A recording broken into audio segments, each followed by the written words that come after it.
y inmediatamente voy a compartir la presentación para poder desarrollar este tema.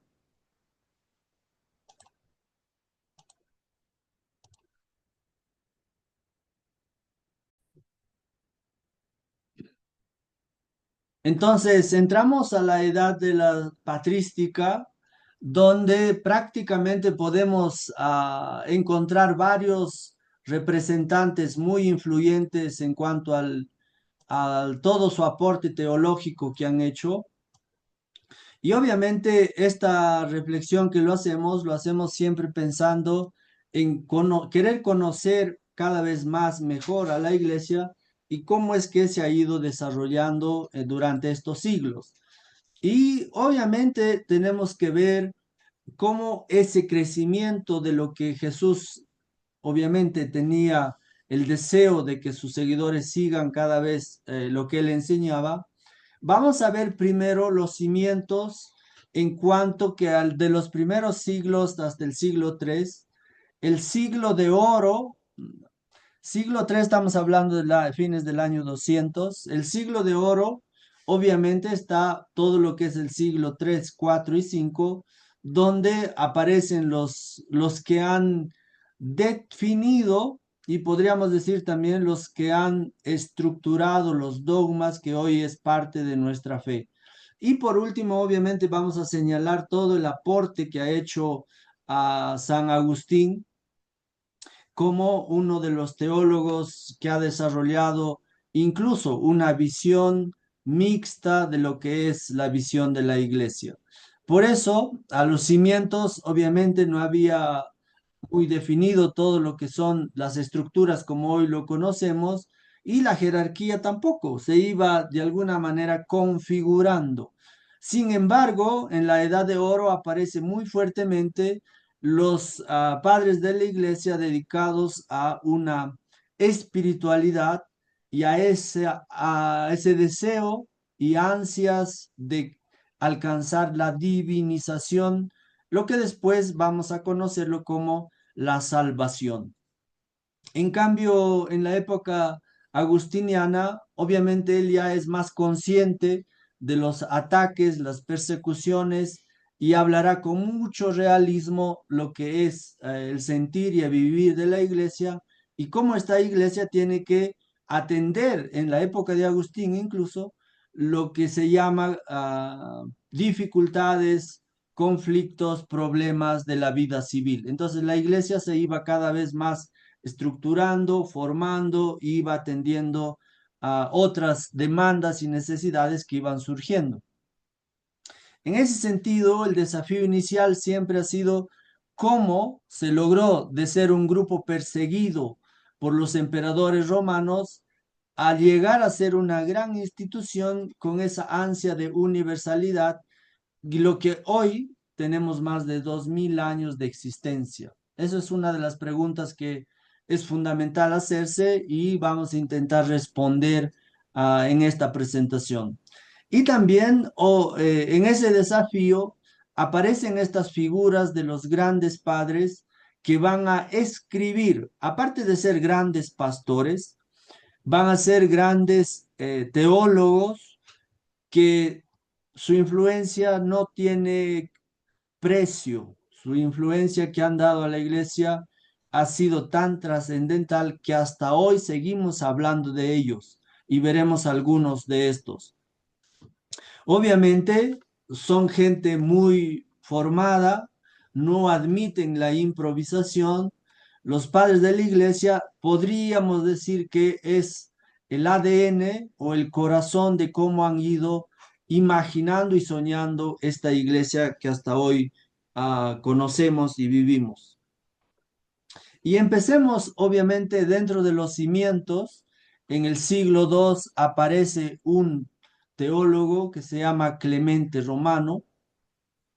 Ante la dificultad que significaba vivir en las primeras comunidades cristianas, Clemente Romano va a ser uno de los que va a influenciar determinantemente en la comunidad de Corinto para ir resolviendo las diferentes disputas que iban surgiendo conflictos, problemas que iban apareciendo en estas primeras comunidades.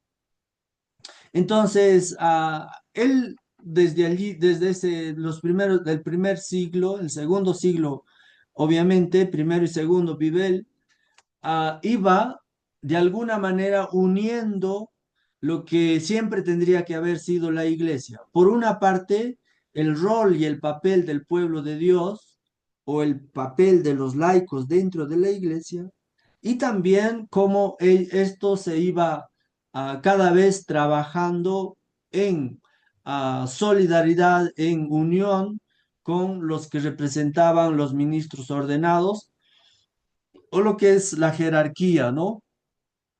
Siempre desde estos primeros inicios hay una frase muy reconocida que se le atribuye a San Ignacio de Antioquía, donde se dice, nada sin el obispo, todo con el fin de mantener la unidad de la iglesia.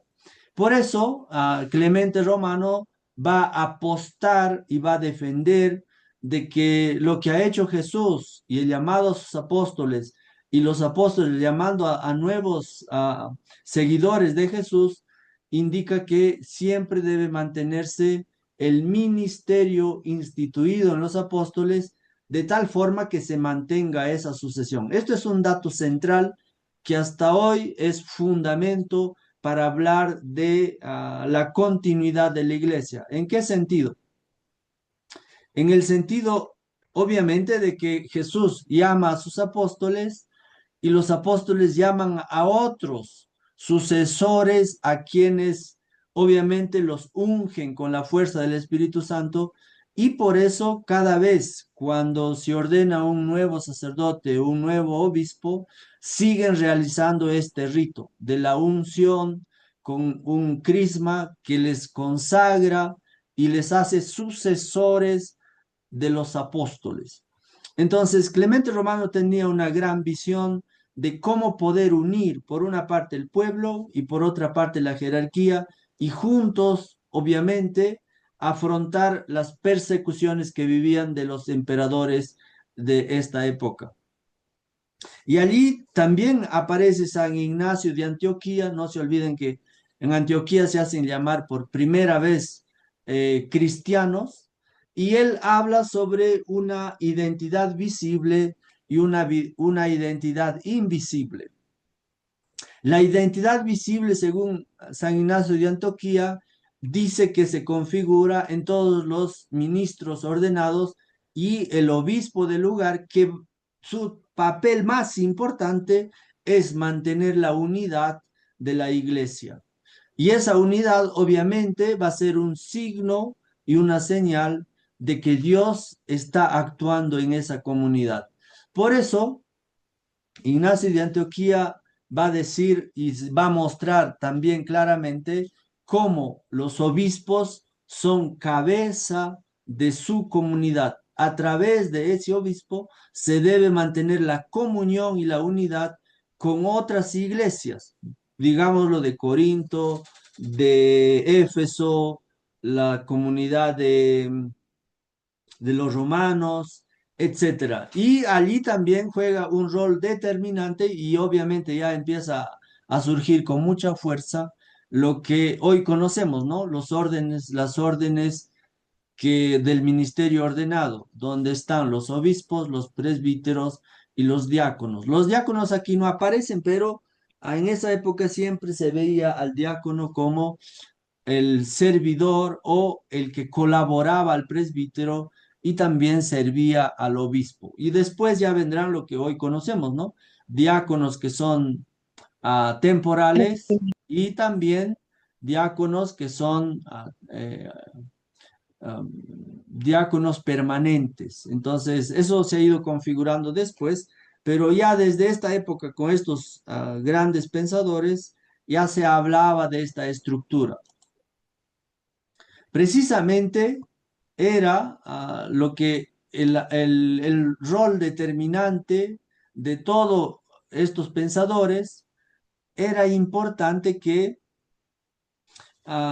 iban respondiendo a las herejías que iban apareciendo. Obviamente esto no es una clase para hablar sobre los grandes problemas cristológicos y trinitarios de esa época, pero creo que vale la pena mencionar algunas de las ideas centrales que nos va a ayudar a comprender mejor cuál ha sido esa visión que siempre la Iglesia desde sus inicios ha deseado y siempre acompañado por el Espíritu. Uno de los grandes padres, obviamente, es San Irineo, y él es uno de los teólogos que escribe y uno de sus conceptos así reconocidos y que los teólogos siguen analizando, interpretando, él habla sobre el tema de la recapitulación. Cuando él desarrolla su temática sobre qué entendemos por la recapitulación, él está buscando dar a comprender que a los pies de Jesucristo, a la cabeza de Jesucristo, todos en un determinado momento de la historia vamos a ser uno en todos. Entonces, la recapitulación para San Irineo es que todo el género humano se una a Cristo y en ese unirse a Cristo, obviamente alcancemos lo que hoy llamamos nuestra salvación. Y a él también ya se debe, ya se conocía dentro de lo que venía en el Antiguo Testamento, la lectura de pasajes del Antiguo Testamento con la interpretación de que con Cristo se ha cumplido esos personajes, podríamos decir, muy influyentes en el Antiguo Testamento.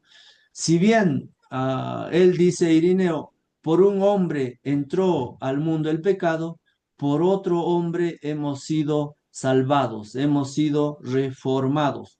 Y a eso él le llama el segundo Adán. El segundo Adán que es Cristo, que supera obviamente a ese inicio donde muestra y narra toda esta división y separación del plan de Dios. También San Irineo va a hablar de que la iglesia es el instrumento donde la humanidad es reunida bajo una sola cabeza. Eso es recapitulación. Y uno de los conceptos también que habla él es que Dios, la gloria de Dios es que el ser humano viva cada vez más según el mensaje y la enseñanza de Jesús. Y entonces allí Irineo se mantiene firme, se mantiene en concordancia con lo que enseñaba Clemente Romano y con lo que enseñaba también, por ejemplo, a Tertuliano, lo que enseñaba a pensadores como Basilio, como Gregorio de Nacianceno, donde el centro para poder encontrar la secuencia de lo que es la Iglesia Católica, todo parte de los apóstoles. Y desde allí hay una sucesión, lo que normalmente se conoce como tradición, como la línea apostólica, donde podemos decir, mostrando a través de estas cadenitas, cómo eso se mantiene ininterrumpido hasta llegar a nosotros. Esto es un dato muy importante de señalar con claridad de que lo que hizo Jesús con los apóstoles se mantiene hasta nosotros por la sucesión apostólica y por la ordenación de un obispo hacia un sacerdote, y eso va a continuar con todo lo que hoy conocemos. Por eso, un segundo concepto central de San Irineo tiene que ver con la tradición y la sucesión. La tradición se habla de una tradición que no es que debemos conservar todas aquellas cosas buenas que enseña o ha hecho la iglesia, sino habla de que esta tradición es viva. hemos dicho que el Antiguo Testamento, los pasajes del Evangelio, se transmitían oralmente en las reuniones, en las eclesías que iban surgiendo, y a partir de allí, obviamente, esa transmisión o esa tradición era transmitir de la forma más viva y fiel posible hacia los otros seguidores de Jesús. ¿Eso qué significaba?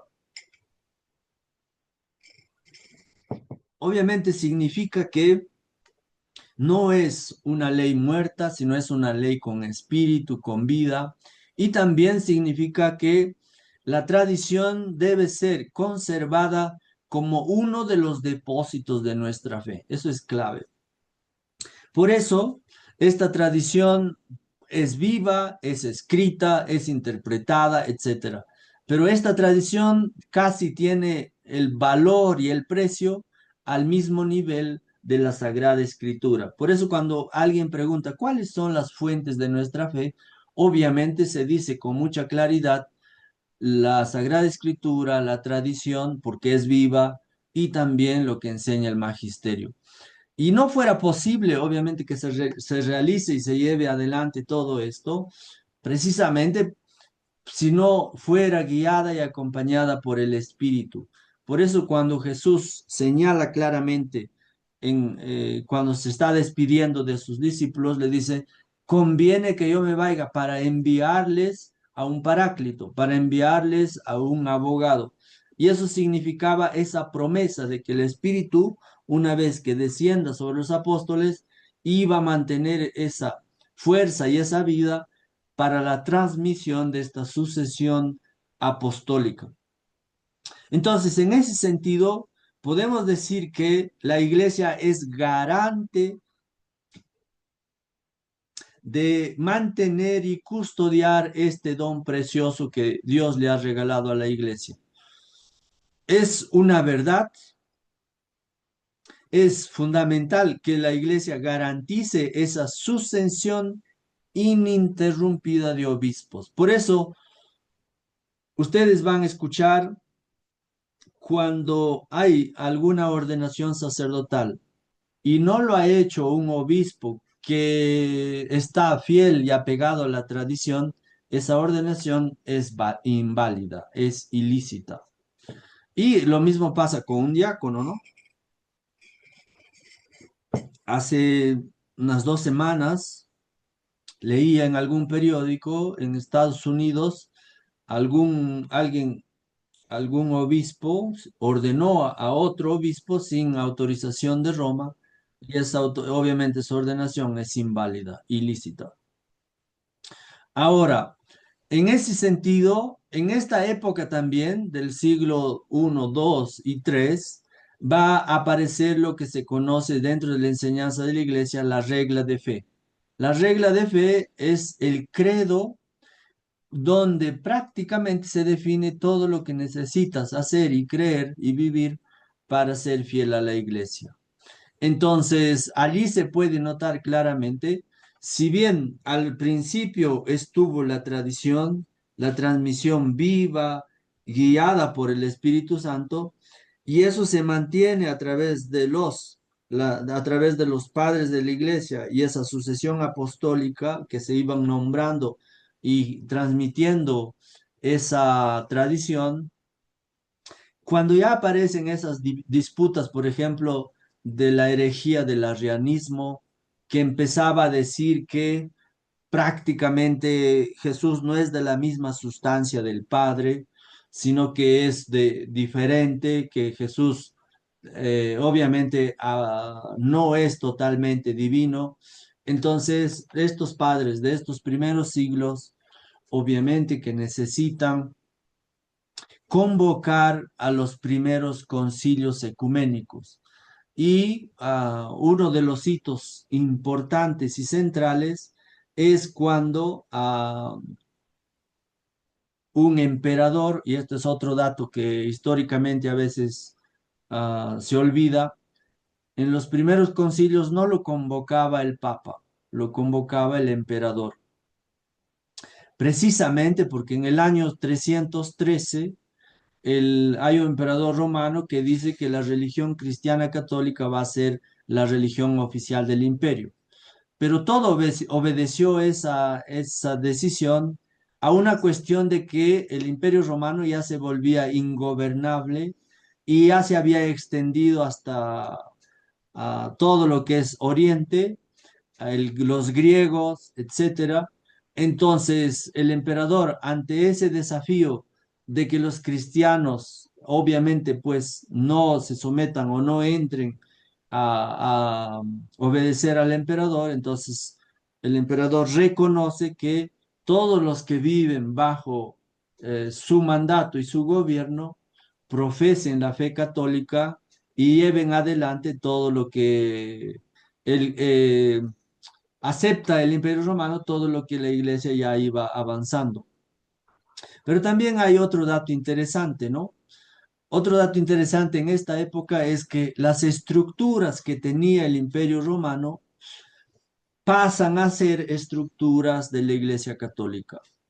Y por eso tenemos lo que normalmente son prelaturas, vicariatos, obispados, arzobispados.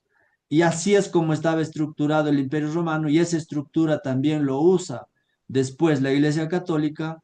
Y algo más curioso de esta época y que vale la pena recordar es precisamente que algunos templos que usaban los romanos para sus cultos a los dioses paganos pasan a ser templos de la Iglesia Católica. Y eso se puede corroborar visitando Roma. Algunos de estos templos siguen teniendo la estructura de esa época. Entonces, en esa línea podemos decir claramente que si bien estos primeros siglos fueron duros y difíciles de persecución, de mártires, etcétera, una vez que la Iglesia es reconocida por el Imperio Romano como religión oficial del imperio, todo cambia. Obviamente, a partir del año 303 en adelante, ser cristiano católico era un privilegio, ya no eras perseguido, tenías los beneficios de las leyes imperiales. Y también allí, obviamente, se realiza el primer concilio de Nicea, precisamente lo que hoy es um, Estambul, en Turquía. A unos kilómetros está la ciudad de Nicea, que aún hoy existe, seguramente con otro nombre, pero sigue existiendo las ruinas. Allí se desarrolla el primer concilio donde el emperador convoca a un concilio para resolver estas disputas internas que iban surgiendo en las comunidades e ir definiendo lo que normalmente hoy conocemos como el credo niceno-constantinopolitano. Más conocido siempre es el credo, pero cómo se fue estructurando, cómo se fue elaborando, fueron gracias a estos padres de la iglesia. Ellos fueron quienes se reunieron bajo la guía del emperador y los que estaban en disputa fueron definiendo lo que hoy es creer en un Dios Padre Todopoderoso, Creador del cielo y todo lo que sigue, y también de que creo en una iglesia, una santa, católica y apostólica. Entonces estamos hablando del año 325 y que hasta hoy sigue vigente esto. Entonces allí la importancia de la tradición, cómo esto se ha ido conservando. Además de eso, podemos decir que en esa época, cuando se convocaban los concilios, lo que normalmente pasaba era a los herejes terminaban siendo condenados, expulsados del imperio o desterrados a lugares donde no puedan tener más opción de predicar lo que estaban enseñando. Y precisamente Arrio, que fue el promotor de la primera disputa en esta época, fue desterrado y fue enviado a otros lugares donde él ya no tenga que predicar cada domingo, no tenga que enseñar sus doctrinas un poco desviadas, etcétera. Por eso, la centralidad de esta época está en estos concilios que son trinitarios, son cristológicos y también son marianos, porque en el año 431 se define el dogma de María, Madre de Dios. Y también en esos mismos siglos se va definiendo que Jesucristo tiene dos naturalezas, que Jesucristo es de la misma sustancia del Padre, que porque ha realizado todo eso ha sido posible nuestra salvación y etcétera, etcétera.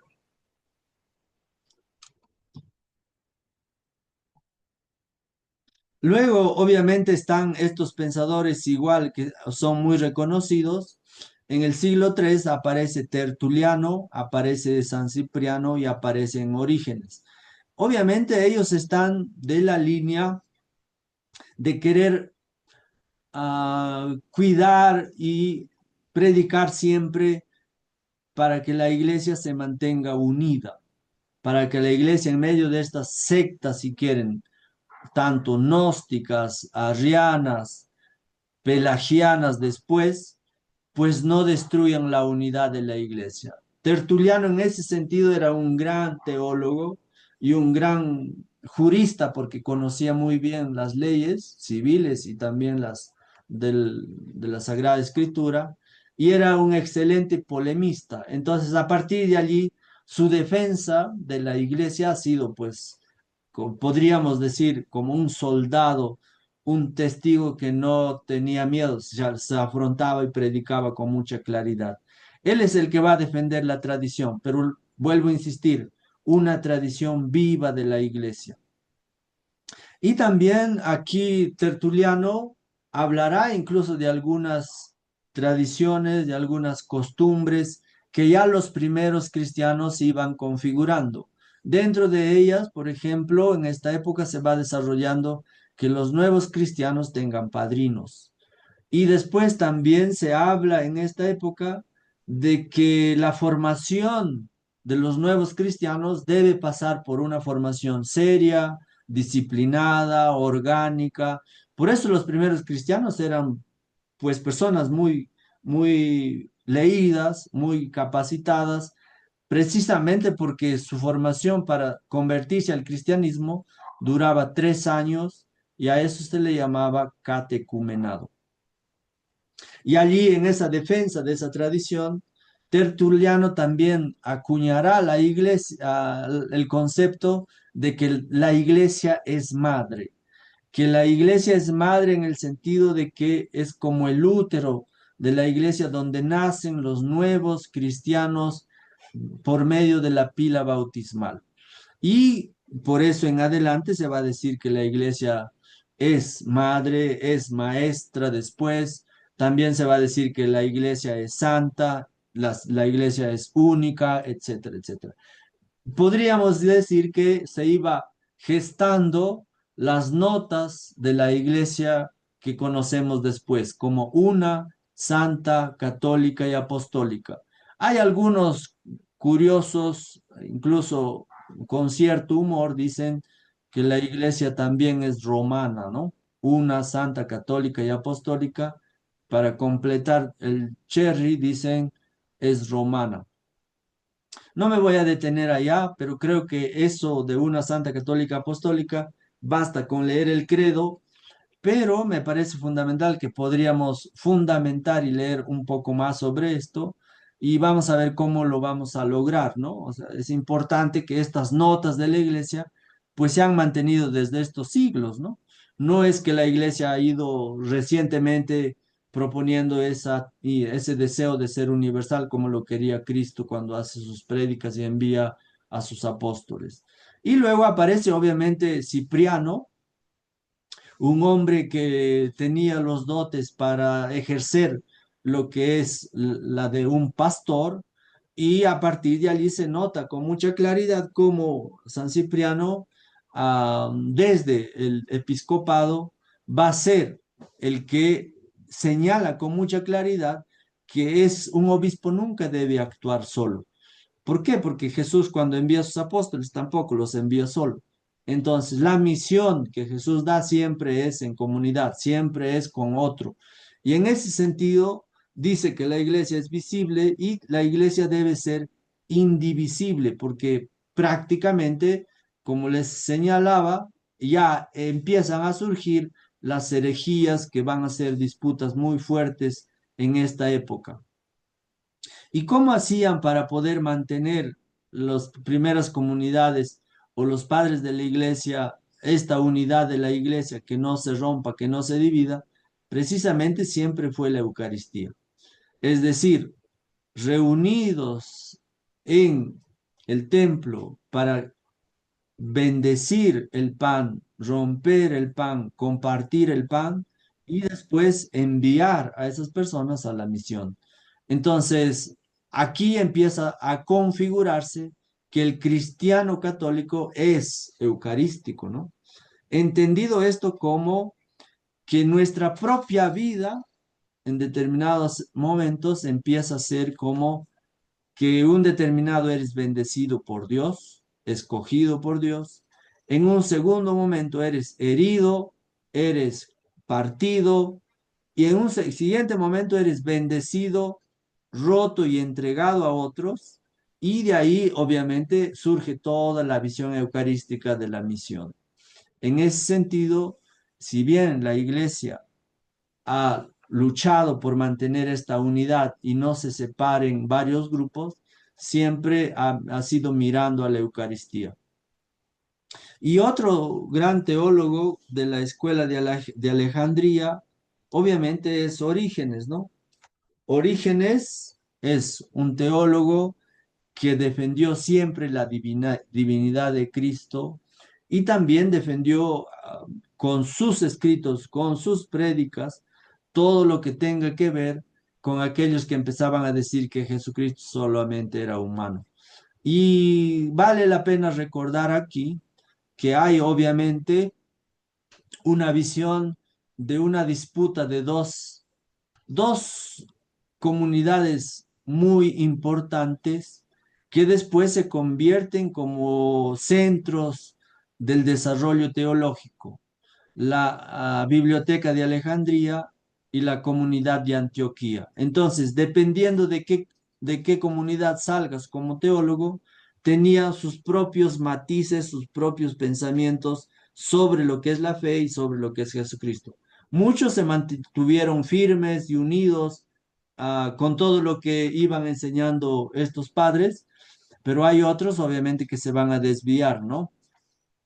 Entonces, aquí podemos decir que Orígenes es un teólogo que habla y escribe, obviamente siempre de una manera filosófica, de una manera especulativa, le llaman, pero también va a reconocer que hay como una pugna entre lo que es la iglesia visible y lo que es la iglesia invisible. De ahí que más adelante otros padres van a decir que hay una iglesia terrenal que es Jerusalén y luego hay una iglesia celestial que lo reconocen como la ciudad de Dios. Por eso, en estos primeros siglos, ya Orígenes habla del sacerdocio común de los fieles. Esto, el Vaticano II lo descubre, lo redescubre, digamos. El Vaticano II no es que ahí aparece el sacerdocio común de los fieles. Ya Orígenes indicaba que precisamente debe mantenerse la unidad de la iglesia en esta visibilidad a través del obispo y también siempre respetando la centralidad de Constantinopla y también la centralidad de Roma. Eso lo veremos más adelante, pero obviamente son estos pensadores que se van a entregar a leer la Sagrada Escritura, a interpretar y también se van a dedicar a difundir el pensamiento cristiano católico. Y lo más interesante es que no solo lo defienden con sus ideas, con su prédica, algunos de ellos incluso van a estar dispuestos a entregar la vida, todo con el fin de ser fiel al llamado de Jesucristo. Por eso, aquí obviamente también va a aparecer la figura de San Atanasio, que también es de Alejandría, igual que Orígenes. También va a aparecer Cirilo de Alejandría, que es también igual que Orígenes. Y obviamente van a aparecer otros hombres, como es Gregorio de Niza. También va a aparecer otros dos pensadores más, como Basilio y también va a aparecer otro pensador que se les conoce como los padres capadocios. Pero San Atanasio, ya en el siglo IV, él habla que Jesucristo realmente era humano, igual semejante a nosotros, menos en el pecado.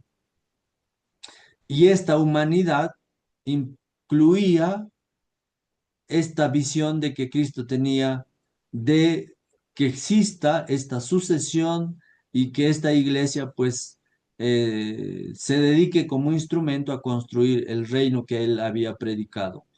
Por eso, Atanasio dirá que el que se une a Cristo encuentra en él la vida verdadera. Y por eso, obviamente, aquí hay una disputa muy grande cuando algunos de los pensadores empiezan a señalar y decir que Jesucristo no era humano. Jesucristo solamente tenía apariencia divina y por eso hizo lo que hizo.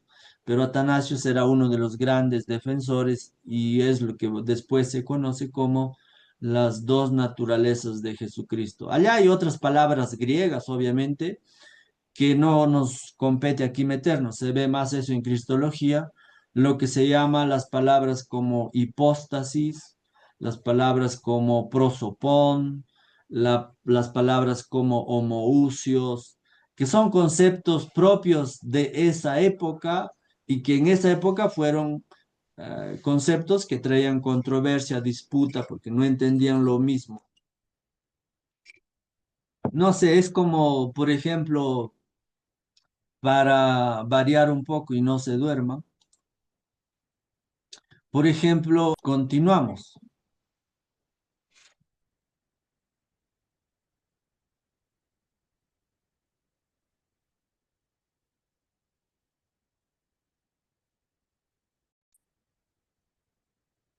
Entonces, cuando hablamos obviamente de San Gregorio de Niza, el Gregorio de Niza es uno de los padres capadocios, junto con Gregorio de Nacianceno, ahora me recuerdo, y también junto a Basilio. A San Gregorio de Niza, San Gregorio de Nacianceno y Basilio se les conoce como los padres capadocios, precisamente porque son de esa zona de Capadocia, y ellos prácticamente tratan de ver como una gran responsabilidad el hecho de ejercer el ministerio episcopal.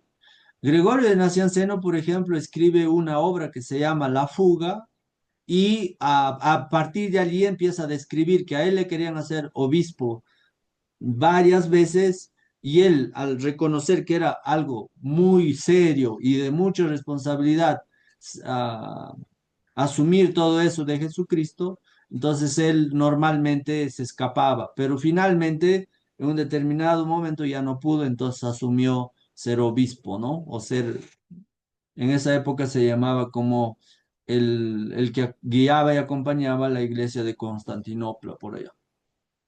Por eso, cuando Gregorio de Niza habla sobre el hombre universal, obviamente está haciendo referencia a Jesucristo. Y este hombre universal, a través de la encarnación, concepto que es bastante eh, griego, encarnación, y también es un concepto que lo encontramos dentro del Evangelio de Juan, donde se señala claramente que eh, llegado a la plenitud de los tiempos, el verbo se hizo carne. Y ahí obviamente se está hablando de que el verbo asume la naturaleza humana. Ahí está definiendo por Gregorio de Niza que obviamente Jesús, el verbo que se hace carne, asume nuestra condición humana y también su naturaleza divina.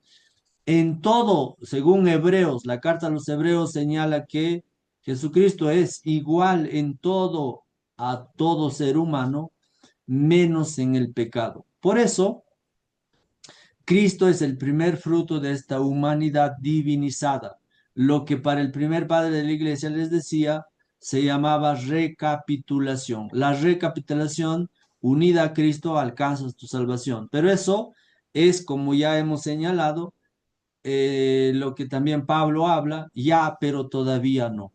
Entonces, en ese sentido, estos padres de la iglesia, pues los debemos casi muchas de las de la fe, del credo, también le debemos muchas de que hasta hoy se conservan estos lugares como donde uno puede visitar y darse cuenta que, por ejemplo, en Éfeso, en un concilio en el año 431, cerca a Constantinopla, lo que es actual Turquía, Estambul, su capital, allí obviamente existe esta ciudad de Éfeso en ruinas, obviamente, pero hay mucha gente que hace visitas allá para recordar y ver cómo allí se disputaba y se hablaba sobre la maternidad o sobre María, Madre de Dios. Claro, en esa época no era tan sencillo decir alegremente, ¿no? Que María era madre de Dios. Tuvo que haber un concilio, tuvo que haber estos teólogos que empiezan a, a desarrollar, y precisamente fue Nestorio, ¿no? Nestorio, o lo que después se conoce como la herejía del nestorianismo, que va a empezar a decir que María puede ser madre de Jesús como persona humana, pero no puede ser madre como hijo de Dios. Entonces allí empieza la disputa, empieza el problema y tienen que estos padres reunirse para ponerse de acuerdo. Y de esa época, obviamente, Cirilo de Alejandría frente a Nestorio, el quien finalmente tuvo la razón fue Cirilo y Nestorio fue desterrado y no lo dejaron más que siga predicando esta distorsión de la fe. Porque ¿qué sería, digamos, no? Si hoy nos preguntáramos, por ejemplo, si María, Madre de Dios, solamente ha sido madre de la persona humana de Cristo, pero no de la persona divina, entonces entra en crisis, o si quieren, si solamente fuera madre de la persona humana o histórica de Jesús, pues no podría salvarnos, ¿no? Y ahí se ponen serios problemas, parte de lo que la iglesia enseñaba. Y en ese sentido, Cirilo de Alejandría es uno de los padres que también ha sido un gran escritor y también ha sido un gran pastor. Él habla acerca del Espíritu Santo que reúne a los espíritus humanos y los hace uno.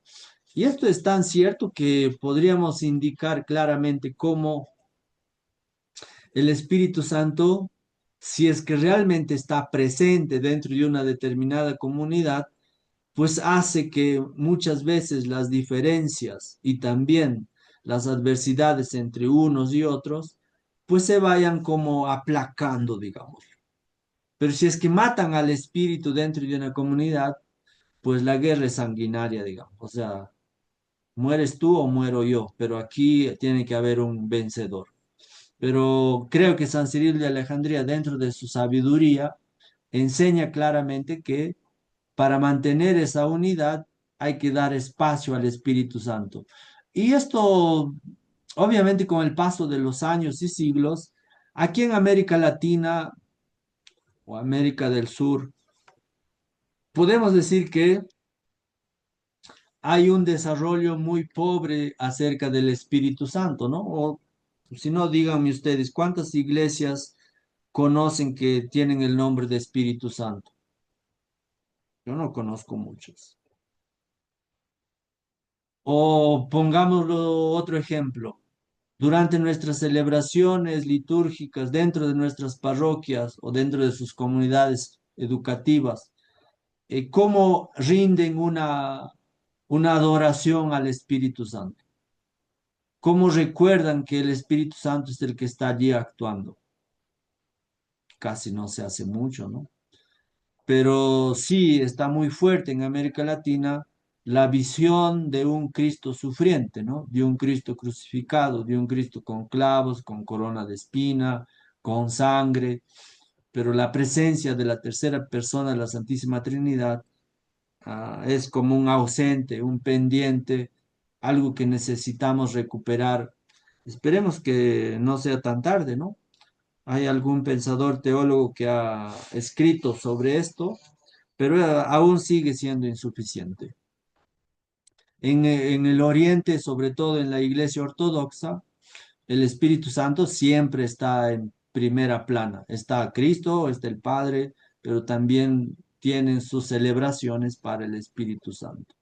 Aquí en América Latina, sobre todo cuando es protagonista, creo que en dos momentos, si no ayúdenme ustedes, ¿no? Para Pentecostés y después cuando la gente recibe la confirmación. ¿O en qué otro momento el Espíritu Santo es protagonista?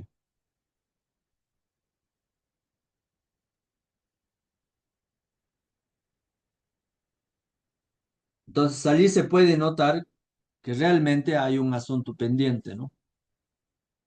Allí se puede notar que el Espíritu Santo aún, Cirilo de Alejandría lo ha dejado muy claro, pero podemos decir que San Hilario es uno de los que también va a mostrar su solidez en su fe cuando habla de la metáfora de la ciudad, donde dice que estamos en Cristo como los ciudadanos están incluidos en una ciudad.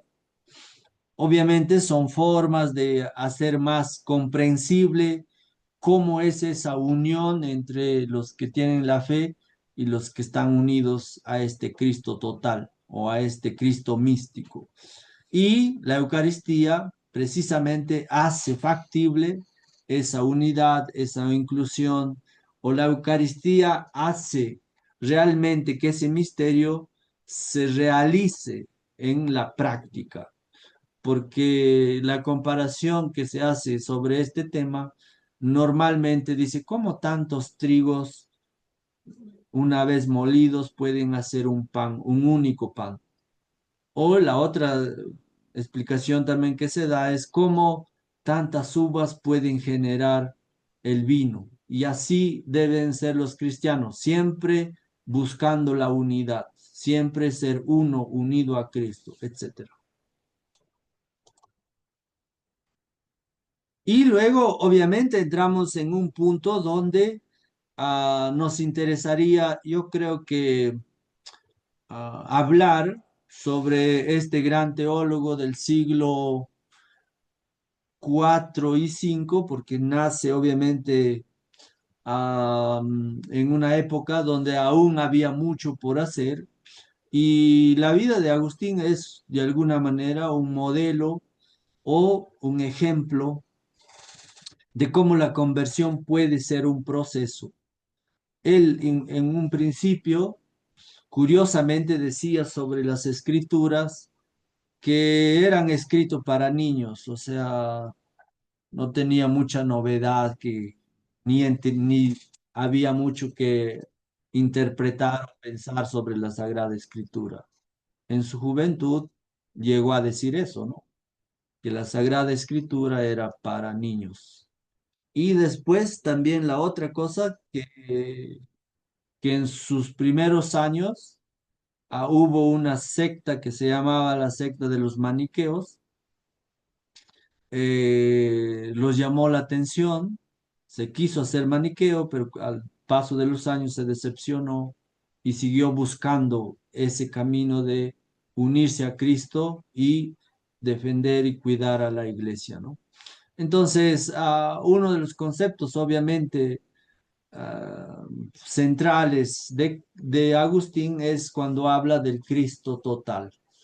Es decir, inspirado en lo que enseñaba Pablo cuando habla de la iglesia como un cuerpo, él habla sobre que el hombre total es obviamente a la cabeza con Cristo, es la única forma de formar esa iglesia que Cristo quería o deseaba. El hombre es total siempre cuando esté unido a la cabeza que es Cristo. Y por eso la iglesia y Cristo forman una sola persona mística. Por eso se habla del Cristo místico, se habla de la iglesia como cuerpo y Cristo como cabeza. Esto ha sido desarrollado y explicado por Agustín de Hipona. Obviamente, Agustín estuvo varios años buscando encontrar su camino, ¿no? Eh, Se dedicó a estudiar en serio lo que era la gramática, a estudiar en serio lo que era la geometría, la trigonometría, la música, que eran los estudios de esa época. Y también fue uno de los grandes oradores de esa época. Precisamente estudiaban gramática para ser grandes oradores, ¿no? Y a partir de allí, obviamente, iba desarrollando todo su pensamiento y todo lo que ha contribuido para lo que hoy tenemos dentro de la iglesia. Obviamente, él hablará muy fuerte y dirá que la iglesia tiene que dejarse acompañar y santificar por el Espíritu Santo. Y dentro de la enseñanza de lo que es Sagrada Escritura, se habla que obviamente el Espíritu Santo es el que permite interpretar y analizar correctamente los textos sagrados de la Biblia. Y en ese sentido, obviamente, Agustín lo que intentaba era responder a estos grupos que querían dividir a la iglesia, dentro de ellas a los pelagianos, ¿no? Pelagianos, obviamente, haciendo alusión a Pelagio. Pelagio era un hombre que empezaba a tener seguidores y él, su enseñanza era simple, ¿no? Él decía, no se necesita a Cristo para salvarse, basta tener voluntad y fuerza de voluntad. Tú, por tus propias fuerzas, puedes salvarte. Y a eso se les dice pelagianos. Precisamente a partir de allá, Agustín dirá, eso no puede ser. Es necesario la iglesia, porque en la iglesia, al ser un sacramento, se nos da la gracia. Y todo lo que consigas o todo lo que hagas se recibe por gracia de Dios. Entonces, a partir de allí, obviamente, los pelagianos empezaron a distanciarse y Agustín se empezará más tarde a ser uno de los grandes defensores contra esta herejía que quería introducirse dentro de la iglesia. Entonces, acabar y ahora a compartir. Muy bien, entonces ya hemos indicado cuál es, entre otros aportes que ha hecho Agustín, esto de una visión de un Cristo total, lo que Irineo señalaba sobre la recapitulación. Y también cómo Agustín ha luchado contra estas herejías de esa época, siglo IV y V, y a través de sus escritos, obviamente, con el paso de los años, Agustín se convertirá en un santo conocido como el doctor de la gracia. Y él dice, nos hemos convertido en Cristo. Hay una frase que es bastante citada cuando habla sobre lo que es la Eucaristía y se dice sobre este tema, miren lo que somos, vayan al mundo, vayamos al mundo y seamos lo que vemos. Obviamente es una frase muy profunda y también podríamos decir una frase teológica. Miren lo que somos, cuerpo de Cristo, ¿no? Y vayamos al mundo, ser lo que vemos, otros Cristos en el mundo, así se interpretaría. Quiero saber si me están escuchando bien. Y dicen, Gracias. Sí, Entonces, escuchamos. ¿Se gracias. escucha bien? Entonces, vamos a seguir. Obviamente, Agustín es uno de los padres de la iglesia que va a desarrollar precisamente la iglesia como sacramento. Eso es fundamental porque hemos dicho que dentro de la iglesia está esta línea sacramental donde se habla la unión de lo humano y lo divino. Y se mantiene a través de estas celebraciones, ¿no? La Eucaristía, los otros sacramentos que tenemos seis más, y después también es fundamental que Agustín va a empezar a hablar sobre una comunión mixta, es decir, comunión mixta significa que en la iglesia acepta pecadores y santos, pecadores y justos. Y por eso, hace unos años escuché a un misionero decir bajo el paraguas de Dios, todos los animalitos son bienvenidos, como para indicar que dentro de la iglesia, pues estamos santos y pecadores. También Agustín ha sido uno de los que ha escrito un libro que se llama Las dos ciudades, precisamente para señalar que tenemos una ciudad terrena como es esta, la que nos toca vivir, y también está lo que se llama la ciudad celestial, o lo que podríamos decir el momento final de cuando Cristo vuelva y seamos todo en todos, todos unidos a Cristo. Y ese libro de la ciudad de Dios, y en realidad no es el único, ¿no? O sea, tiene otras obras más. Podemos citar, por ejemplo, De Catequizandus Rudibus, que es un librito para enseñar catequesis, porque uno de sus seguidores de Agustín, en realidad seguidores de Cristo, pero admiraba a Agustín, le dice, mira, yo enseño catequesis cada semana y a veces tengo dificultad para responder algunas de las preguntas que me hacen. ¿Y será que me puedes dar algunas orientaciones? Entonces Agustín inmediatamente escribió este texto de Catequizandus Rudibus, que se traduciría como enseñanza para la gente ruda, ¿no? O enseñanza para gente que es un tanto ignorante.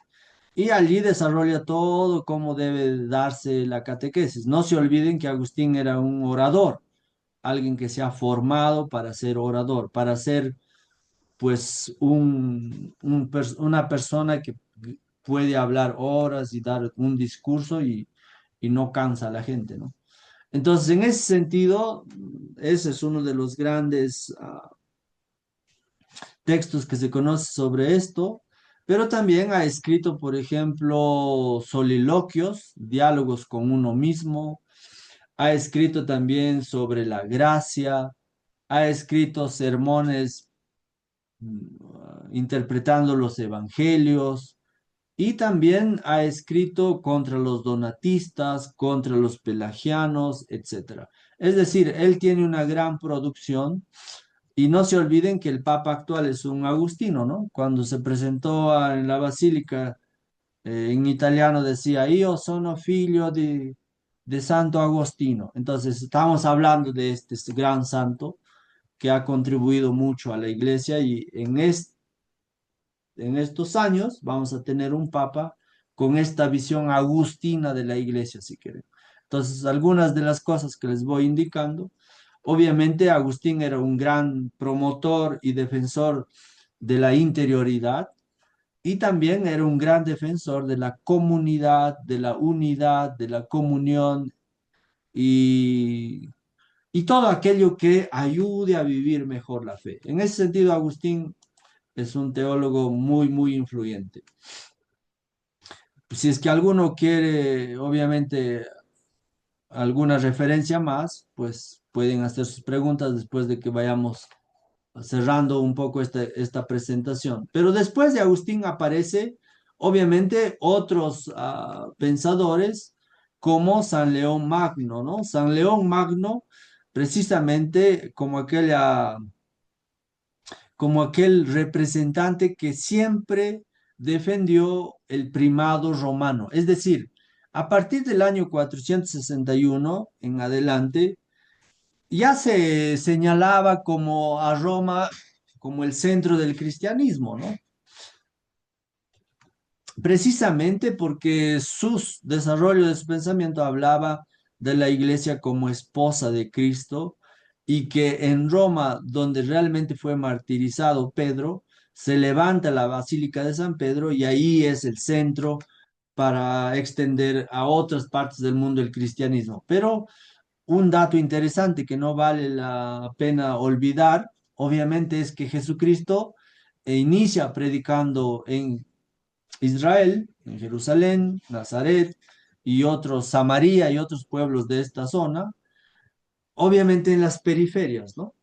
Pero sus discípulos, sus apóstoles, llegan a predicar el evangelio, el mensaje cristiano en la capital del Imperio Romano.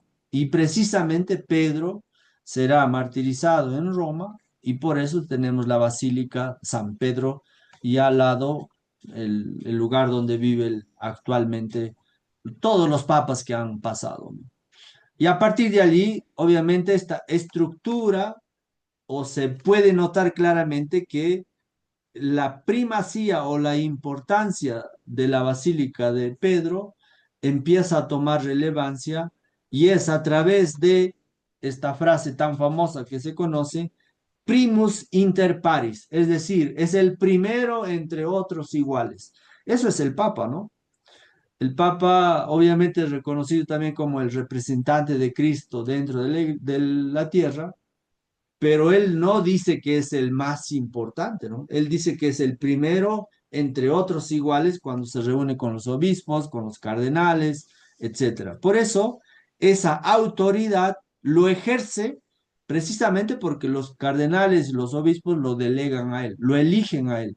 Por eso existen los famosos cónclaves cuando fallece un papa y para nombrar otro sucesor de Pedro.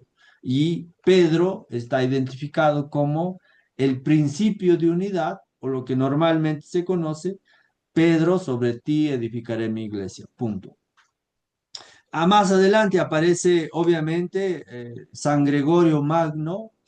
Él seguirá enfatizando en la primacía de lo que es el pontífice o el obispo de Roma, porque no se olviden que el Papa es el obispo de Roma, pero aparte tiene lo que normalmente se conoce como el representante de Cristo y rige a la iglesia en todo el mundo. A partir de allí, obviamente, Gregorio Magno escribe sobre un texto donde reconoce que el Papa es un siervo de los siervos de Dios. Es decir, deja definido la claridad de lo que significa ser Papa. No significa poder, no significa fama, no significa, oh, qué qué gran autoridad tienes. Lo que normalmente Gregorio Magno dice que el Papa llega a ser el siervo de los siervos de Dios.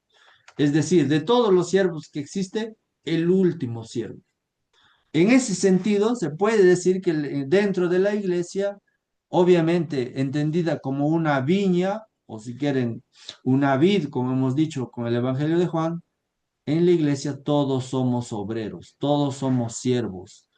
Y en ese sentido, dentro de la iglesia, Gregorio Magno dirá que hay una diversidad de ministerios. Está el ministerio de lectorado, acolitado, etcétera, etcétera.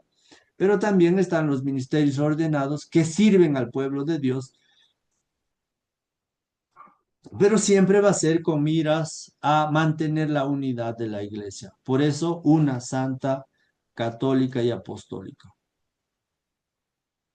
Entonces, si hacemos, digamos, hasta aquí todo este recorrido, tenemos la síntesis donde podemos ver, por una parte, lo que eran los padres antes del concilio de Nicea, luego tenemos los padres que escriben, obviamente, en lengua griega, y tenemos a un Agustín que obviamente desde el occidente, desde el norte de África al sur de Italia, pasando el lago del Mediterráneo, se encuentra la ciudad de Hipona, donde vivió Agustín, y hoy existen esos lugares para visitar. Obviamente se conoce precisamente cómo Agustín desarrolló todo una forma de comprensión de la iglesia. Y aquí veamos de manera muy puntual, ¿no? los padres prenicenos buscaron que la iglesia se mantenga unida, uno, siempre unida, a pesar de los herejes que iban apareciendo, o las herejías o sectas, digámoslo así. También otro de los grandes enfoques que dieron los padres nicenos precisamente fue de sostener o cuidar la tradición, la sucesión apostólica, no confundir, no mezclar. Y eso aún hoy se mantiene, esta tradición. La clave, obviamente, ¿quién mantiene esta unidad? ¿Quién lleva, cuida y protege la tradición? Siempre el obispo, todo en torno al obispo, porque él es de alguna manera el centro visible de la unidad. ¿Y cuál ha sido su legado? Obviamente la sucesión apostólica, ¿no? Cuando un obispo ordena a otro obispo, ahí se está transmitiendo la sucesión de lo que Jesús hizo con sus apóstoles, los apóstoles con sus seguidores. Y luego cuando damos un segundo paso, entramos a la época griega, obviamente les he dicho que existía dos escuelas muy importantes, la de Alejandría y la de Antioquía, ¿no? La iglesia antioquena daba más importancia a la naturaleza humana de Cristo y la escuela de Alejandría daba más importancia a la naturaleza divina de Cristo. Entonces allí empiezan un poco las diferencias, pero también empieza a esclarecerse lo que hasta hoy creemos. Por una parte, se habla de la encarnación como humano, como uno de nosotros, pero también se habla desde la visión alejandrina de que Cristo es tan Dios como el Padre, tan Dios como el Espíritu Santo. Y dentro de lo que la clave de la época patrística griega, obviamente enfatiza mucho el rol del Espíritu Santo, es decir, el papel santificador que hasta hoy ejerce el Espíritu Santo al interior de la iglesia. Siempre, obviamente, que den espacio al Espíritu, o si quieren, para ponerlo un poco en términos más cercanos, a comunidades educativas que rezan y oran. Allí está el Espíritu Santo. Allí se están uniendo con el cuerpo místico de Cristo. Y también los griegos hablarán de esta visión de que la iglesia debe ser católica, es decir, una iglesia universal. Obviamente esto tiene sus comentarios a favor y en contra, pero una iglesia universal que existe para salvar a toda la humanidad. En ese sentido, ya llegando a Agustín, les he dicho que actualmente es Argelia, en el norte de África. Obviamente allí se puede ubicar toda la herencia y todo lo que ha significado Agustín de Hipona, donde está conocido, les he indicado, como el doctor de la gracia. Siguiendo a San Pablo, habla sobre el cuerpo místico que existe como Cristo cabeza y nosotros los miembros de su cuerpo.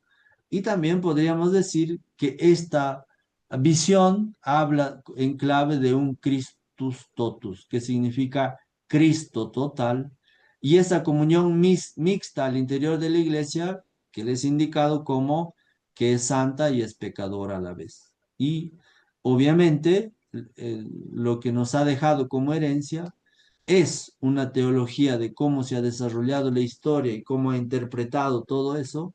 Y además de eso, habla sobre los sacramentos. Entonces, los sacramentos van camino a cómo son signos y signos eficaces de la transmisión de la gracia de Dios. Por eso, si es que queremos concluir esta parte de la época patrística, podemos decir claramente que dentro de la iglesia está una tradición viva que se ha ido estructurando después de que el Imperio Romano reconoce al cristianismo como religión oficial del Estado. Y aquí también podemos indicar que esta iglesia existe y no ha desaparecido porque realmente representa a Cristo y todo lo mantiene por gracia de Dios. Con Agustín diríamos que todo es gracia. A partir de allí, podemos decir que la edad patrística no solo nos dejó dogmas, no solo nos dejó el credo, no solo nos dejó la tradición, el magisterio, sino que nos dejó una síntesis perfecta sobre lo que es la fe y lo que es la razón. Y por eso incluso existe un documento oficial dentro de la iglesia, lo que se llama um, Fides et Ratio, y allí se explica esa unión entre fe y razón. Para un pagano diría que basta la razón, pero para un cristiano diría fe y razón. Obviamente, si tienes estas dos alas, puedes mantenerte fiel a la enseñanza de la iglesia, ¿no? Por eso es importante que dentro de la enseñanza cristiana católica o la comunidad educativa donde nos toque llevar adelante el ministerio de la educación, el servicio de enseñar y aprender, es importante que se pueda sintonizar con el pensamiento propio de una institución como es la iglesia tan antigua, pero también sin perder todo lo que hemos indicado, ¿no? La lucha que ha implicado consolidar y llevar adelante todo lo que hoy conocemos. Entonces, llegado a este punto, cerramos lo que es la época patrística y obviamente nos introducimos en lo que sería la época del Renacimiento y también podríamos decir lo que va a venir a continuación, propiamente la visión de la llegada de un concilio vaticano en el 1800 y después, en el año 1900, el Vaticano II. Y allí hablamos precisamente de una eclesiología que ha sufrido un giro copernicano, lo llaman algunos, una transformación que no se esperaba en el siglo XX. Es decir, aquí lo resume de una manera muy puntual, ¿no? De antes que la iglesia era jerárquica, sociedad perfecta, maestra, se pasa a una visión de una iglesia mucho más comunión, mucho más pueblo de Dios, donde todos tienen espacio para desarrollarse y formar parte de esta iglesia. Entonces, esta imagen nos sintetiza una visión de una iglesia que se reducía a un edificio y a la jerarquía, del paso, recuperando lo que hemos acabado de decir sobre los padres de la iglesia, a un pueblo de Dios, a una comunión y si quieren, a un pueblo peregrino, ¿no?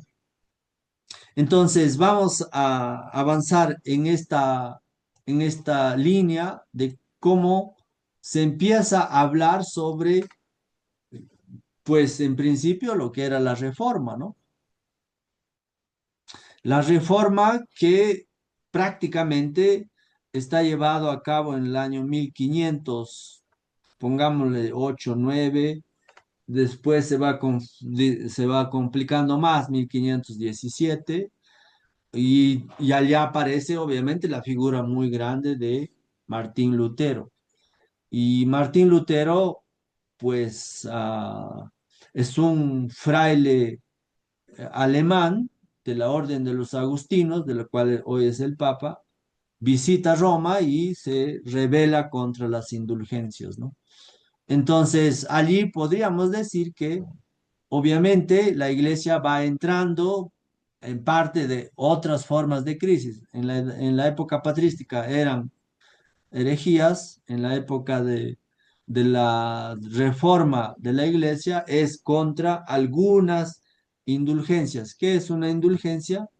Obviamente es, como Lutero lo critica y dice prácticamente que el Papa estaba reformando en esa época la iglesia de San Pedro y predicaba diciendo que si tú das más limosna, pues muchas almas salen del purgatorio, ¿no?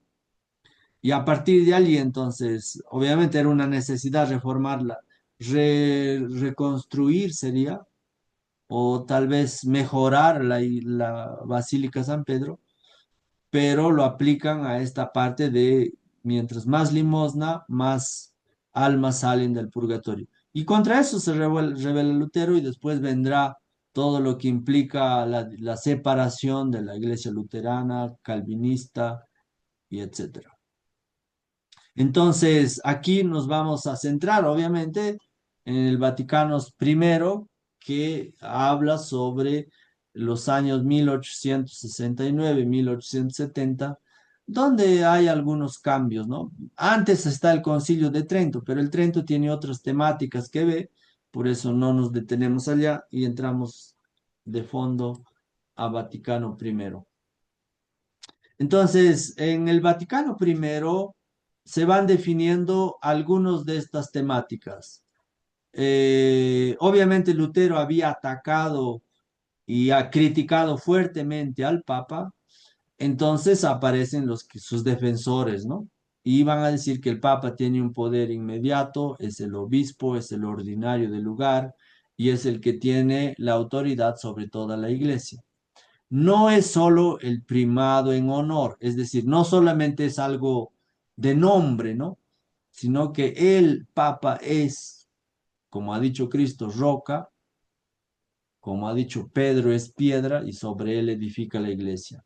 Y en el Vaticano primero, obviamente, sale que el Papa es infalible, ¿no? Esto es cuando se nota claramente cómo los luteranos se oponen a esto y dicen que, ¿cómo que el Papa es infalible?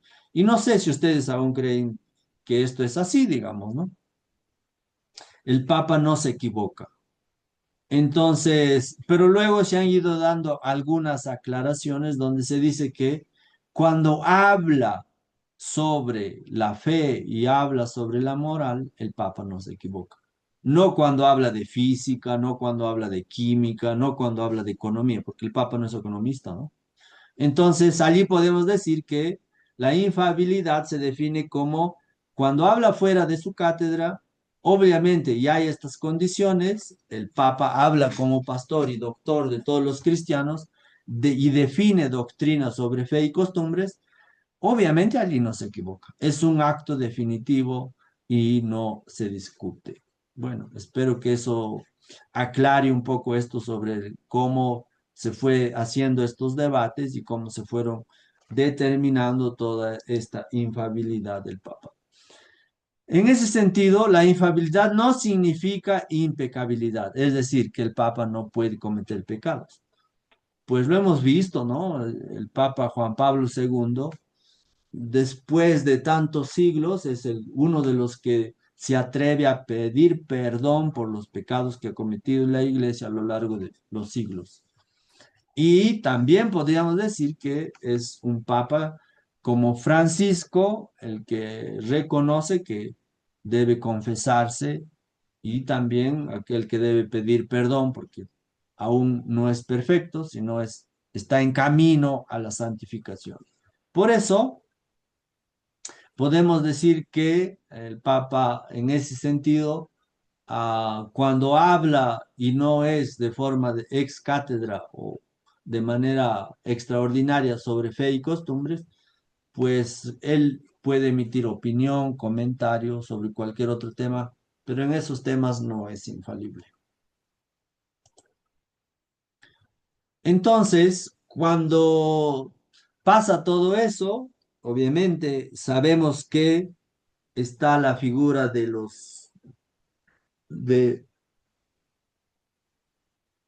precisamente el Papa León XIII, al finales del 1800, es uno de los que empieza a hablar sobre el magisterio de la enseñanza social de la Iglesia. Y después viene Pío XI con 40 años después del Rerum Novarum. Después viene Pío XII y una vez que fallece Pío XII, aparece este gran papa conocido como el Papa Bueno, precisamente porque tenía una gran sonrisa y se le notaba que era un gran pastor, Juan XXIII, el cardenal Roncalli, que tenía suficiente conocimiento de lo que pasaba sobre la iglesia en relación con el mundo, porque no se olviden que el Papa estuvo dentro de algunas, antes de ser Papa, ¿no? El cardenal Roncalli era obviamente, siendo obispo, visitaba o era nuncio en Turquía, después en Francia, y conocía qué es lo que se hablaba de la iglesia. Entonces, a partir de allí, Juan 23, cuando muere Pío XII en el año 58, lo nombran a Juan 23 y él es el que se conoce como que el Papa que abre las ventanas del Vaticano porque necesita que entre un aire fresco y frío a la iglesia, necesita entrar en diálogo con el mundo. Y a partir de allí, obviamente, el Papa Juan 23 le acusan y le dicen, solo necesitabas que abras un momento las ventanas, tanto entró el frío a la iglesia que se ha resfriado, ¿no? Bueno, es un chiste un tanto bobo que se habla sobre el Vaticano II, pero si lo miramos más a profundidad, lo que hizo Juan 23 no se lo esperaba, precisamente porque a Juan 23 lo eligen ya a una edad muy avanzada y los cardenales decían, pronto va a morir. Entonces, mientras pensamos quién va a ser el nuevo papa, elijamos a este anciano y una vez que muera, pues ya elegiremos aquel papa que queremos que siga con lo que enseña la iglesia. Pero no tenían ni idea de que Juan 23 iba a llamar al Concilio Vaticano II y por eso se dice aquí, ¿no? La casa de la iglesia es bella, pero necesita limpieza. Hay que sacudir el polvo de una iglesia donde se consideran emperadores y hay que volver a los orígenes de leer el Evangelio, de volver a lo que enseñaron los padres de la iglesia. En ese sentido, Vaticano II se conoce como el nuevo Pentecostés y obviamente empieza a decir que la iglesia tiene que ponerse al día con cómo está pensando el mundo y tiene que recuperar, esto es importante, usar la medicina de la misericordia y no ser tan soberbia y decir que tiene toda la verdad. Y eso fue un gran shock, digamos, para la iglesia del siglo XX, precisamente porque Juan 23, en su sabiduría, de la edad que tenía incluso, dice, solo tengo tres objetivos para la iglesia del siglo XX. Uno es que la iglesia se ponga al día de lo que está hablando el mundo, una palabra italiana que se escucha mucho cuando se comenta este concilio, se dice aggiornamento, que se traduciría como pongámonos al día de qué está hablando el mundo. Nosotros no podemos ir detrás del mundo, tenemos que estar en el mundo, hablar de lo que habla el mundo. En ese sentido, se dice que no va a tocar los dogmas, no va a tocar el depósito de la fe, sino lo que quiere es hacer una reforma para que la iglesia realmente responda a las exigencias y preocupaciones del hombre moderno. En ese sentido, dice, debemos rejuvenecer la iglesia, el rostro de la iglesia, porque ya se ve muy anticuada, ¿no? Y a partir de allí, el segundo objetivo señala claramente que el Concilio Vaticano II es un concilio pastoral.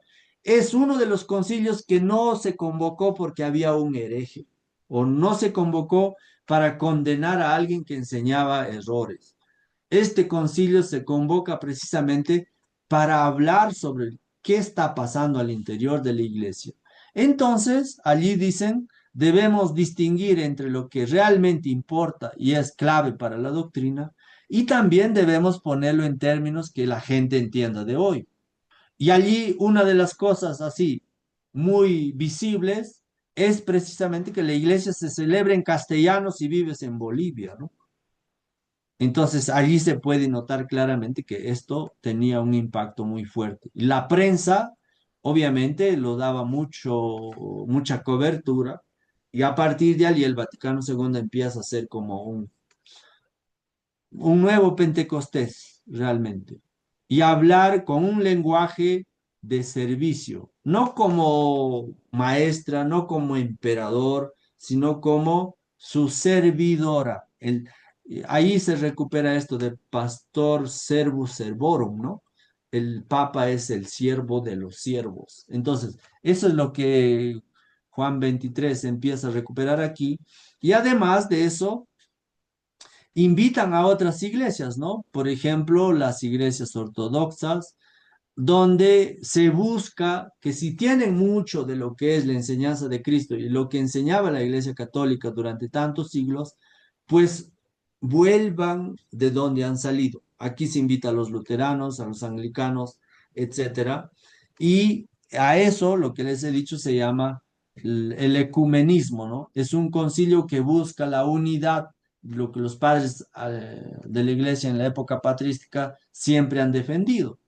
Y para eso se necesita, obviamente, dialogar, ponerse de acuerdo y también ponerse al mismo nivel de qué lenguaje está hablando el mundo, porque la iglesia se estaba como, digámoslo, retrasada.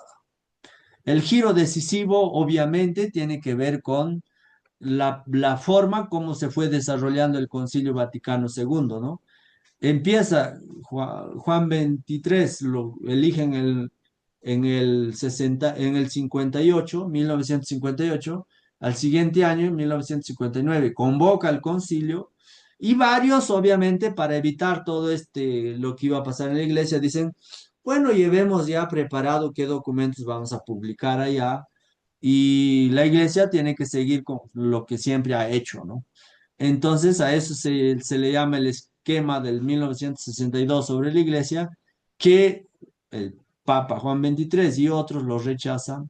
Y ahí empieza, obviamente, la tarea de comisiones donde tienen que hablar y describir qué queremos de la iglesia, cómo debe ser para el siglo XX y XXI. Entonces se empieza a preparar, obviamente, algo diferente, más pastoral. Se evita que sea una iglesia más de derecho canónico, se evita de que sea una iglesia cada vez más jerárquica, se evita de que una iglesia sea más como impostora y se busca más bien que obviamente los obispos, muchos no aceptaron esos esquemas y dijeron, no queremos una iglesia que se defina primero por el poder y por los de la jerarquía. Queremos una iglesia pobre para los pobres. Y allí, si alguien está interesado en querer conocer un poco más, pueden revisar lo que se llama el documento del Pacto de las Catacumbas. Es decir, Juan 23 dijo, yo quiero una iglesia pobre para los pobres, quiero una iglesia que realmente sea pastor, que sean realmente pastores, lo que Francisco dirá olor a oveja después, ¿no? Entonces allí en la constitución dogmática Lumen Gentium, luz para las gentes, precisamente se redactó una nueva constitución. Eso que ya tenían preparado, no, no, no, rechazado. Ahora queremos hablar de una iglesia que esté cerca de la gente, de una iglesia que comprenda al mundo. No queremos una sociedad perfecta, queremos una sociedad que es peregrina, que es pueblo de Dios.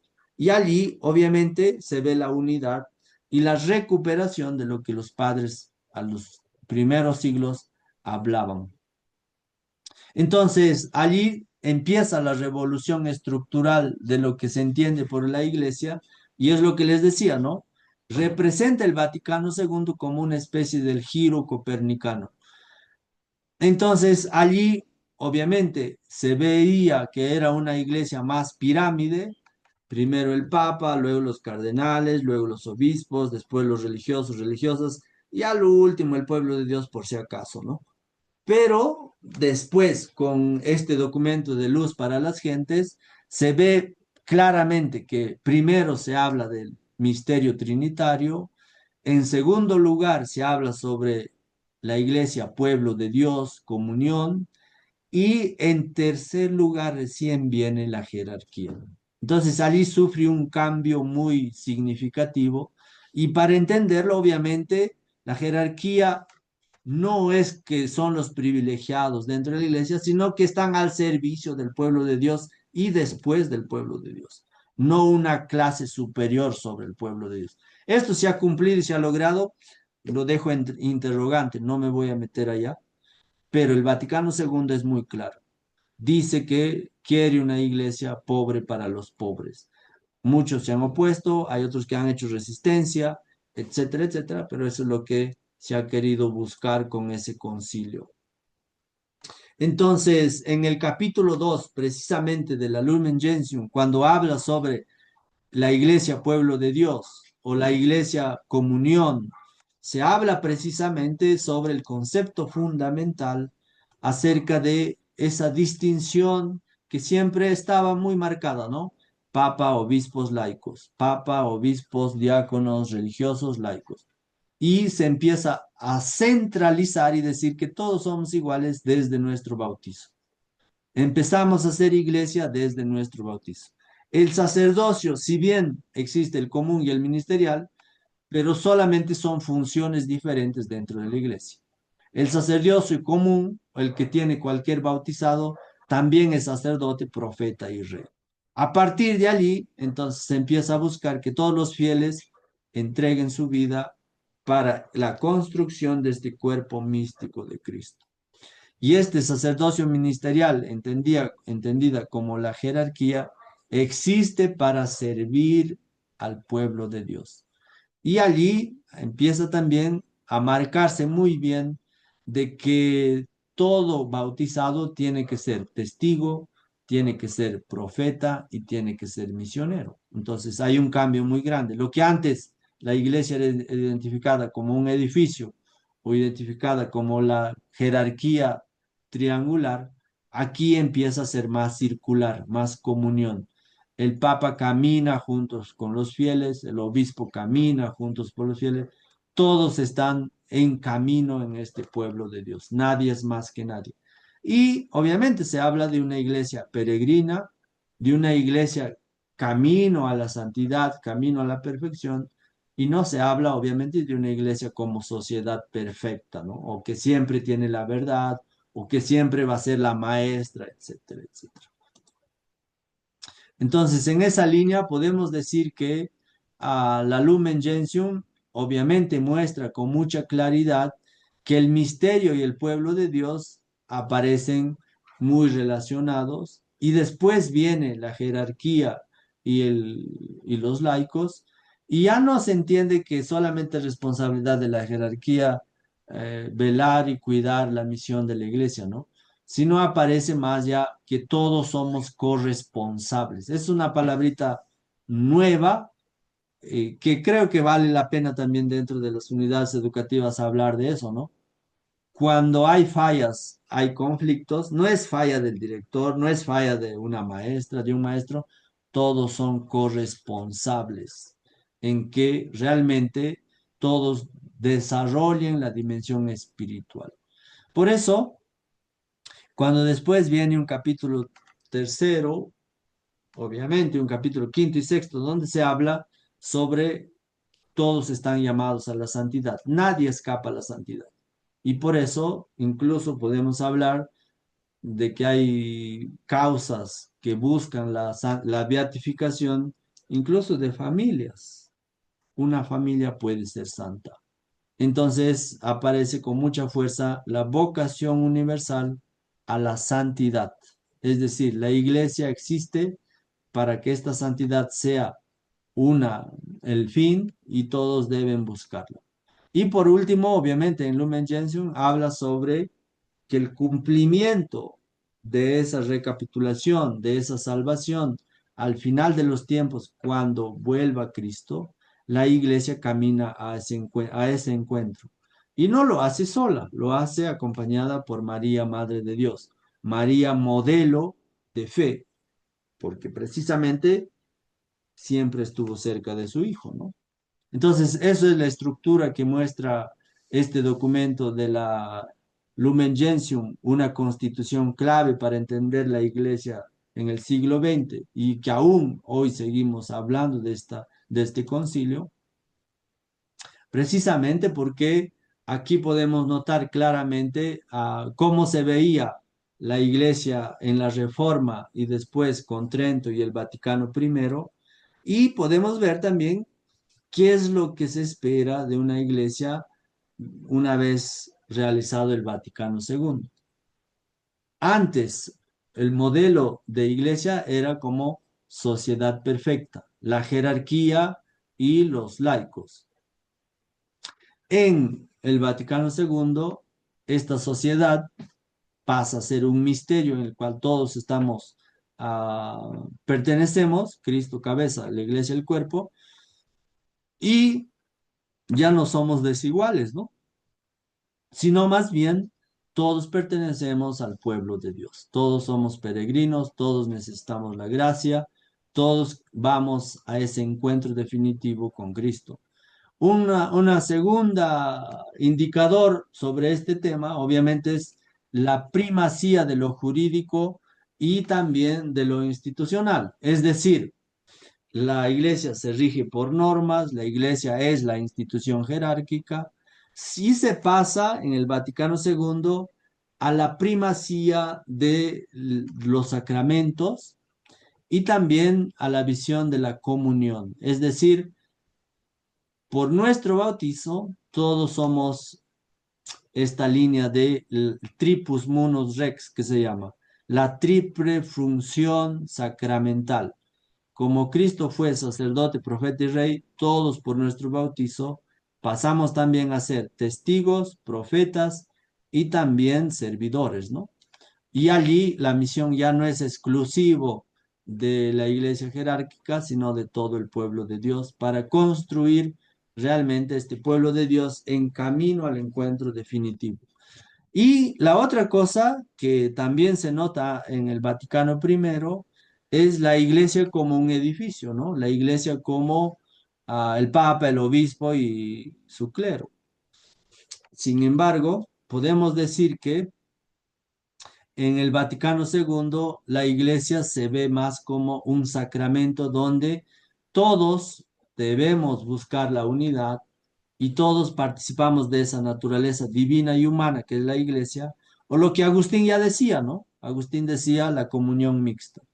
La iglesia caminan santos y pecadores. Y además de eso, en el Vaticano I, ustedes han visto que se define la infabilidad del Papa o la centralidad de Roma, del romano pontífice, y aquí empieza a cambiar, ¿no? Y lo veremos más adelante esto. Se habla más de colegialidad episcopal, es decir, el Papa pertenece al colegio de obispos y él es el primero, pero que coordina con los otros siendo iguales. Y allí se puede notar claramente cómo este cambio en la forma de la iglesia, el Vaticano II, obviamente es una ruptura muy grande para entender lo que era la iglesia antes. Entonces nosotros obviamente conocemos, creo que mucho más esta iglesia del Vaticano II, pero probablemente algunos de ustedes todavía por sus padres o sus abuelos les pueden comentar cómo era la iglesia antes del Vaticano II, para ser más preciso, antes del año 1965. Entonces, hemos llegado obviamente a ver este desarrollo histórico de lo que es el pensamiento y el desarrollo eclesiológico. Ahora, solo como una ayuda, ¿cómo podemos explicar hoy a nuestros estudiantes el desarrollo de la iglesia a lo largo de estos siglos, ¿no? Bueno, pues es importante usar imágenes, porque eso es lo que recuerda más rápidamente la mente. También vale la pena mostrar que la iglesia ya no es una pirámide donde primero está el Papa, después todo lo demás, sino más bien es una comunidad, es una comunión, es una barca donde todos ingresan y avanzamos juntos a la santidad. Y también se puede notar desde el desarrollo histórico cómo estos procesos entre la crisis de lo que implicó la reforma y también nuevas formas de pensamiento que iban surgiendo, ¿no? En la época moderna muy fuertes del racionalismo, es decir, todo a base de la razón. Y allá aparecen los grandes pensadores, filósofos de esta época, donde se oponen a una monarquía, se oponen a ser gobernados por un rey, y allí surgirá obviamente la Revolución Francesa de 1789, y donde obviamente no se acepta más reinados. Y si existen algunos países, son más decorativos, ¿no? Y también creo que es importante lo que hemos ido señalando, cómo está estructurado la Lumen Gentium, cuál es su a su desarrollo. Primero está el misterio, después está el pueblo de Dios, después recién viene la jerarquía y después el camino que todos hacemos para el encuentro definitivo.